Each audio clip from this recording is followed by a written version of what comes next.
Here's a pattern that shows up again and again in the historical record, and it contradicts almost everything popular culture assumes about how old money raises its children. The assumption is that generational wealth is obsessed with pedigree, that the family crest matters less than the diploma, that a Harvard or Oxford acceptance letter is the real inheritance being passed down. And it's true that elite universities remain deeply woven into old money's social life. But look closely at how the most enduring, wealthy families have actually trained the people who would eventually run their fortunes, and a different picture emerges. Long before a Rockefeller heir sat on a corporate board, they were sitting in on trustee meetings as an observer.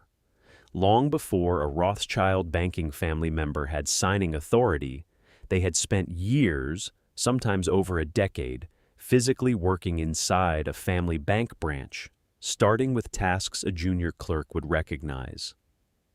This isn't nostalgia for a bygone practice. It's active, and in many documented family office and family business circles today, it's increasing, not decreasing, as families have watched a specific and expensive failure mode play out. Heirs who arrive with impressive degrees and zero practical capacity to manage capital, family relationships, or long-term decision-making. So today we're examining a specific, deliberate educational philosophy that runs underneath old money culture, one that treats the prestigious degree as, at most, a credentialing tool and treats apprenticeship, direct, supervised, escalating responsibility, real stakes training, as the actual mechanism by which competence gets transferred from one generation to the next. We'll look at where this tradition comes from, the psychological and economic reasoning behind it, specific historical and modern examples, and why families who skip this step so often produce heirs who, degree in hand, still can't hold the fortune together. This channel exists to take apart exactly this kind of question, not the aesthetic of old money, the actual mechanics behind it. If that's what you're here for, subscribe now. 1. The degree as credential, not competence. Let's start by being precise about what a prestigious degree actually does and doesn't do, because the old money approach to education only makes sense once this distinction is clear. A degree from a globally recognized institution provides three things reliably: a credential that signals baseline competence to outside observers, access to a specific social and professional network, and, depending on the field, a genuine body of technical knowledge. What it does not reliably provide, and what a large body of research on experiential learning and skill acquisition confirms, is procedural competence in judgment, heavy, high-stakes, relationship-dependent domains, precisely the domain that managing a family fortune, a multi-generational business, or a complex trust structure actually is. This distinction maps onto a well-established idea in cognitive psychology. The difference between declarative knowledge, knowing that something is true, facts, theories, frameworks, and procedural knowledge, knowing how to actually do something, built through repeated practice with feedback. A finance degree can teach a student the theory of discounted cash flow analysis, the mechanics of a trust structure, or the history of banking regulation. It cannot, in a classroom setting, teach a 22-year-old how to sit across from a family member during a tense inheritance dispute and de-escalate it, or how to read the subtle signs that a fund manager is underperforming before the quarterly numbers confirm it, or how to negotiate with a private banker who assumes youth means naivety. Old money families, across strikingly different cultures and centuries, appear to have independently arrived at the same conclusion.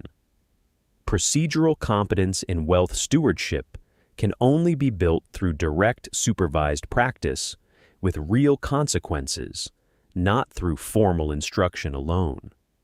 This is structurally the same insight behind medieval craft guild apprenticeships, behind surgical residency programs in modern medicine, and behind the traditional articled clerk system in British law.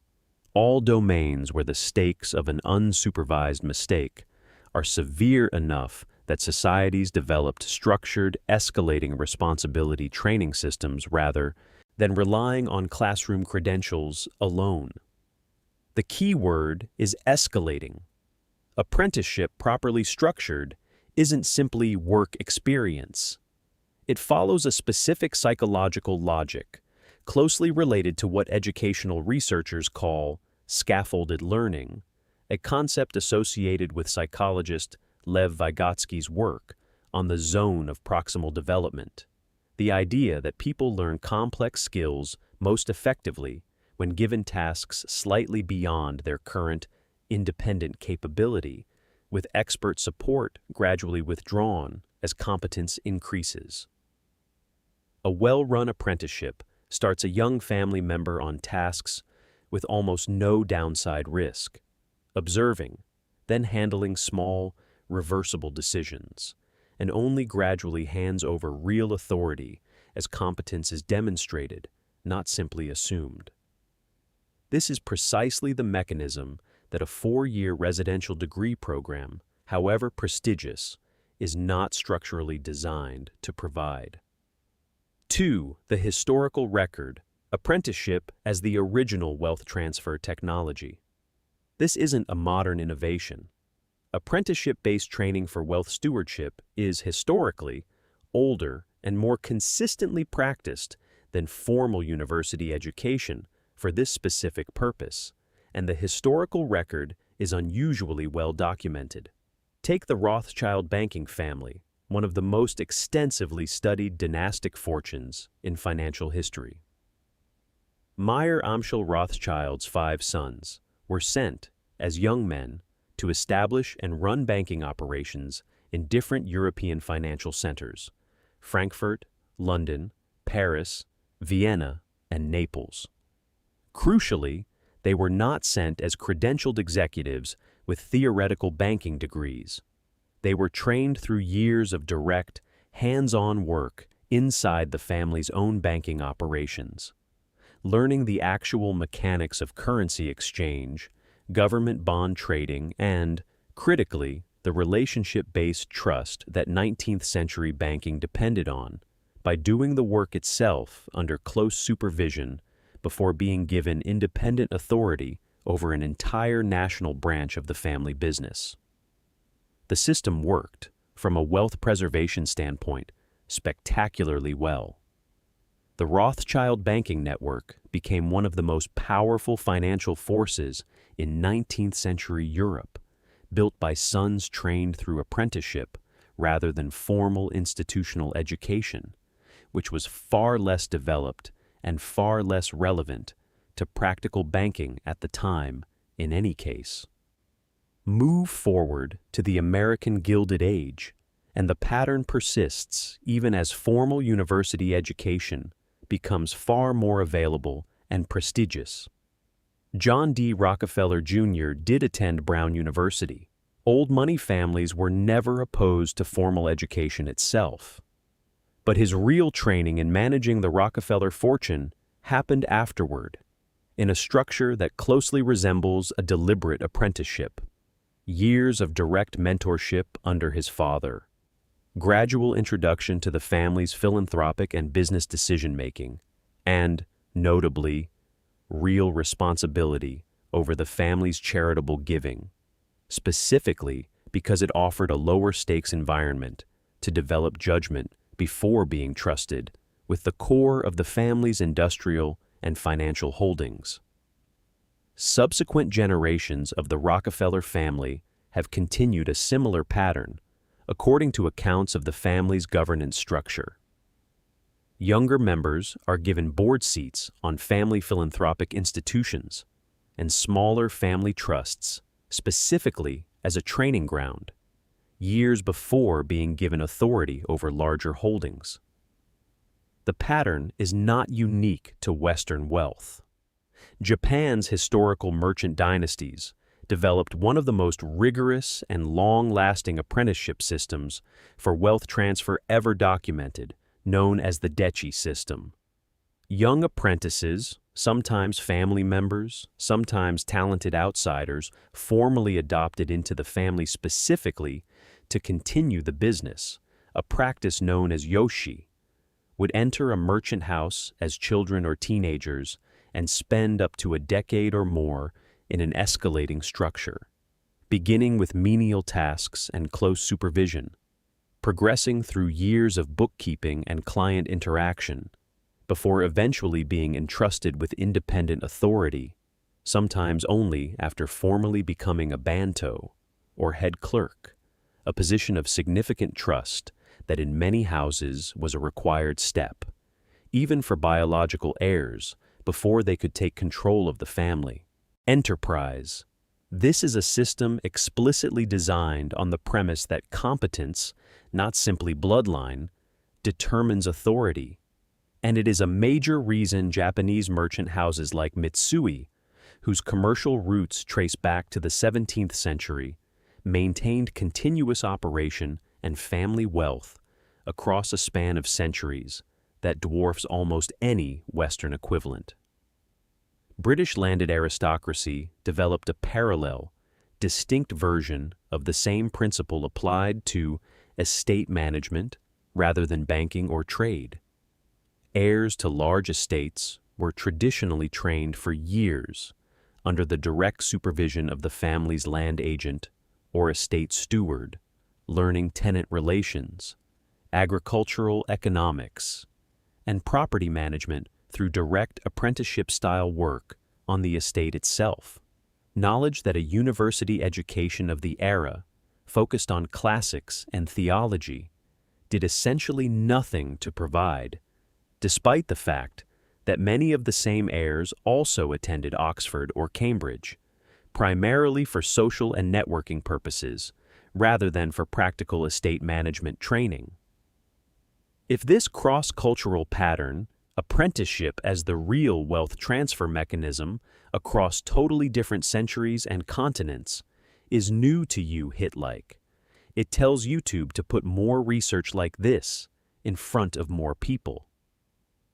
3. Why degrees alone fail: the psychology of untested competence. To understand why old money families remain quietly skeptical of degree-only preparation, it helps to name the specific psychological failure mode this skepticism is guarding against. Untested competence, sometimes discussed in organizational psychology as a variant of the broader Dunning-Kruger effect. The finding from research by psychologists David Dunning and Justin Kruger that people with limited experience in a domain often cannot accurately judge their own competence in that domain, precisely because the skills required to recognize a mistake are the same skills required to avoid making it. A young heir who has completed a prestigious economics or business degree has genuine theoretical knowledge, but has, in the vast majority of documented cases, never been allowed to make a real financial decision with real consequences at any scale. This produces a specific and dangerous combination: high theoretical confidence paired with zero calibration, no track record of having been wrong, corrected, and adjusted, which is the actual mechanism by which good judgment is built in any field. Family business researchers describe this as one of the most common and costly failure patterns among second and third generation heirs. A young family member with strong academic credentials takes over a business unit or investment portfolio, makes a series of decisions with unwarranted confidence, and only discovers the gaps in their practical judgment once real capital has already been lost. A lesson that, learned in a classroom or case study, costs nothing, but learned with a family's actual trust portfolio can be extremely expensive. Apprenticeship-style training solves this specific problem by design. Because responsibility is escalated gradually, small decisions first, larger ones only after demonstrated competence. Mistakes happen early when the stakes are low, and the feedback loop between decision and consequence is short and direct. This is precisely the model used in fields where the cost of an unsupervised mistake is severe. Medical residency deliberately exposes trainees to real patients under close supervision, with responsibility increasing only as competence is demonstrated across years, not months. Professional pilot training combines extensive simulator practice, a lower-stakes analog to apprenticeship, with a highly structured, hours-logged escalation toward independent command.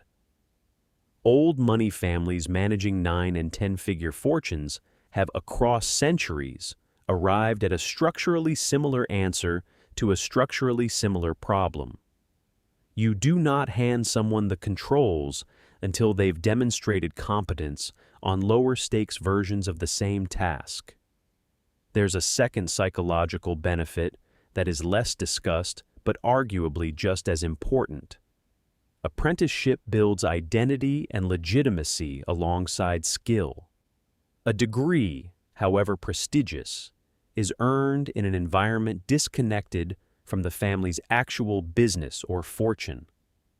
An apprenticeship earned inside the family's own institutions, sitting through real board meetings, handling a real, if modest, philanthropic budget, shadowing the family's own bankers and lawyers, builds something a diploma cannot: a track record specifically visible to the rest of the family and the professionals who serve it.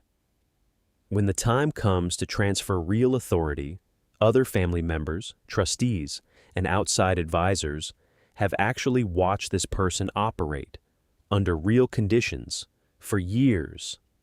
A degree from a distant institution provides no equivalent record. This matters enormously in exactly the context we discussed in previous videos on family governance. Disputes over succession and authority are dramatically easier to resolve and far less likely to escalate into conflict when competence has been demonstrated visibly over time, rather than simply assumed from a credential. 4. How modern old money families structure it. The hybrid model. It's important to be precise here. Modern old money families overwhelmingly do not reject prestigious universities. What has emerged, based on patterns documented in family office literature and reporting on prominent family governance structures, is a specific hybrid sequence, not a simple substitution. The degree still serves its two reliable functions: credentialing and network access. An economics degree from a globally recognized university still opens doors to relationships, opportunities, and a baseline professional legitimacy that matters in dealing with banks, regulators, and business partners. But the degree is treated as necessary and insufficient, a starting credential, not a finishing one. What frequently follows, in documented patterns among family offices and multi-generational family businesses, is a structured period, commonly cited in family governance literature as anywhere from 3 to 10 years, of what might be called a shadow apprenticeship. A young family member working, often initially outside the family's own institutions entirely, at an unrelated bank, law firm, or operating company, specifically to build real-world competence and receive honest, unfiltered feedback from people with no personal stake in flattering them. This outside apprenticeship-first pattern is worth pausing on because it solves a specific problem unique to wealthy families. Inside the family's own business, a young heir's mistakes are often quietly absorbed, or their successes quietly inflated by staff who understand exactly whose approval determines their own career. An unrelated employer has no such incentive. Family governance advisors frequently cite this outside experience requirement, sometimes formalized explicitly in family constitutions as a condition of eventually holding a leadership role in the family's own enterprise, as one of the more effective, low-cost interventions available to families trying to avoid the untested competence failure mode described earlier. Only after this period of external, honestly evaluated experience does the more traditional inside-the-family apprenticeship typically begin.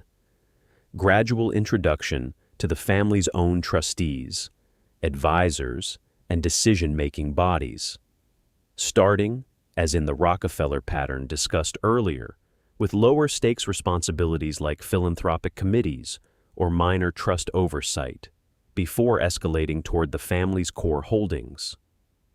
The sequence, then, in families that appear to manage this transition most successfully, tends to look something like prestigious degree for credentialing and network access, followed by several years of externally evaluated real-world apprenticeship-style experience away from the family's own institutions, followed by a gradual escalating internal apprenticeship inside the family's own governance and financial structures, with authority handed over in proportion to demonstrated competence, not simply age or birth order.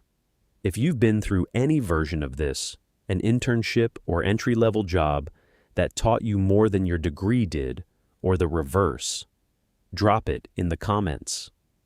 This channel's comment section consistently has some of the most honest, specific stories on this exact topic anywhere online. 5. What families get wrong. The failure modes of skipping apprenticeship. It's worth closing this section with the specific documented failure modes that occur when families skip the apprenticeship stage entirely, because the pattern is consistent enough across family business research to be treated as a genuine warning, not a moralistic assumption about spoiled heirs. The first failure mode is premature authority. An heir with a strong degree is handed significant control, a board seat with real voting power, direct authority over a portion of the family's investment portfolio, immediately or shortly after graduation, without the calibration period apprenticeship would normally provide. As discussed earlier, this tends to produce a costly combination of theoretical confidence and uncalibrated judgment, and family business researchers consistently identify this pattern as a major contributor to the kind of investment losses and internal conflict that erode fortunes across generations.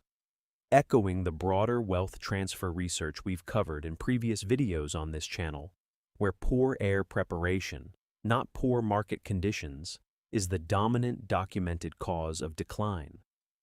The second failure mode is closely related, but distinct: legitimacy deficit. Even when a degree-only heir performs competently, other family members, longtime employees, and outside advisors who have not personally observed a track record of demonstrated judgment are statistically more likely to challenge that heir's authority, according to patterns described in family governance literature.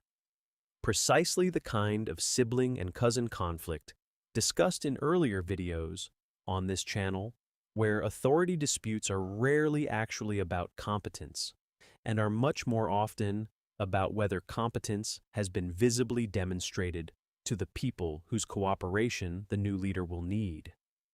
The third and perhaps most subtle failure mode is what might be called identity substitution. An heir who has never been given the chance to build genuine competence through practice tends to substitute the family's wealth and reputation for a personal sense of capability, deriving identity and confidence from what the family has rather than from anything they have personally demonstrated an ability to do. This pattern is discussed in psychological literature on high net worth families as a specific risk factor for both poor financial decision-making and broader well-being difficulties later in life, since a sense of competence built entirely on inherited status tends to be fragile, precisely because it was never actually tested. Families that avoid these failure modes are not, based on the historical and modern patterns discussed throughout this video, families that reject formal education. They are families that treat the degree as one input among several and treat direct, escalating, honestly evaluated practical experience as the non-negotiable second half of the education, the half that actually builds the judgment a fortune requires to survive the handoff to the next generation.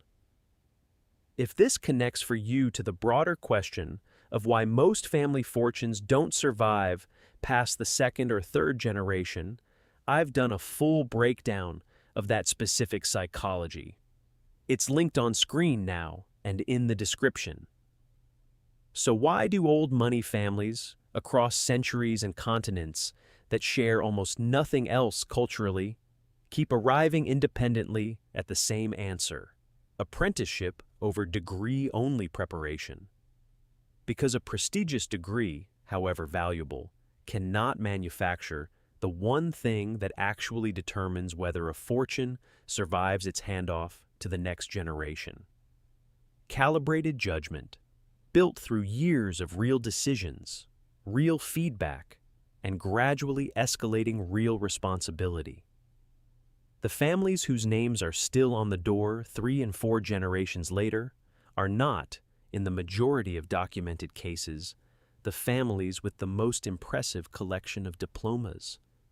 They are the families patient enough to let competence be built slowly, tested quietly, and proven before it is trusted with everything. This isn't hidden. It's just never taught, because the institutions built to teach it were never universities. They were the families themselves. If you want more of these deep, mechanism-level breakdowns of how old money actually operates, not the aesthetic, the real architecture behind it, subscribe and turn on notifications. New videos like this go up every week.